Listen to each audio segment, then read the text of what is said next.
They say in this world there are two kinds of fabrics, the knitted and the woven. This is Molly Torrey. She is sewing a dress for her daughter, Ada.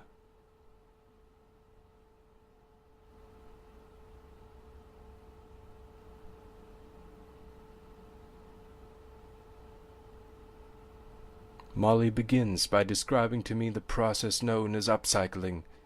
This is the reuse of worn garments and thrifted fabrics that are crafted into new clothing. The process begins by using carefully selected patterns which Molly will cut out with care. These patterns are thin, wax paper-like illustrations. Expert care must be taken when cutting these pieces out, as any mistakes at this point will result in disaster later in the process.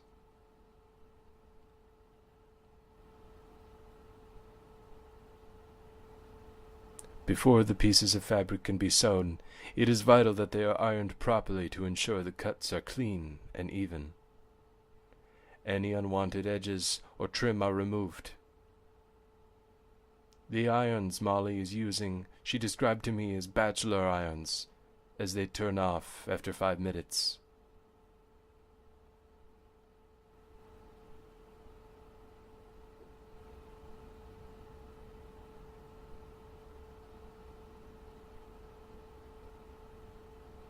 After the ironing, the pieces of fabric can be cut from the paper patterns. Molly uses small, sand-filled yellow weights that hold down the patterns as she cuts.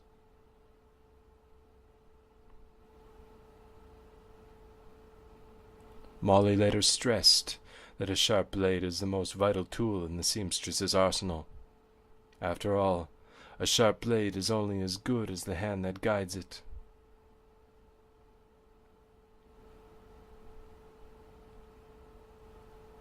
Careful measure is taken to stay within the thin lines of the pattern.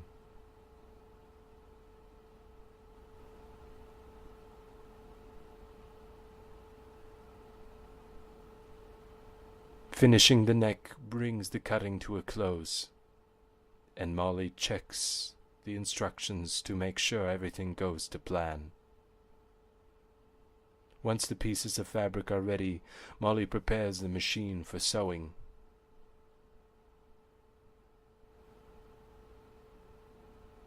She unspools the thread and feeds them into the infernal machine. I am told the blades and needles within the machine are powerful enough to disfigure a small man.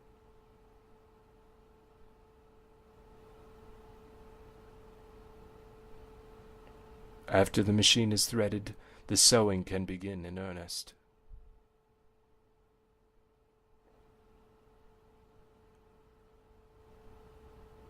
Molly is careful throughout the stitching to guide the fabric gently and cleanly under the needle's harrowing point. Feet play a role in the process too, moving petals. Like humanity's early ancestors, fire plays a key part in removing the excess fibers. As Molly nears the end of her work, she cuts off the excess threads and checks for any mistakes. Soon after, she uses long and narrow pins to hold the pieces down as she sews. I was told the grim story of a classmate of hers, whom upon sneezing sucked a needle into her lungs.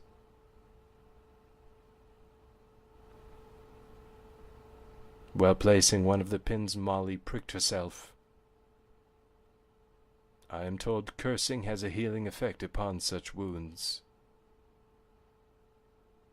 After the sewing is completed, the finished dress is ironed one last time. All that is left is the detritus of the event, the shredded dreams of past clothing, tossed away and banished forever.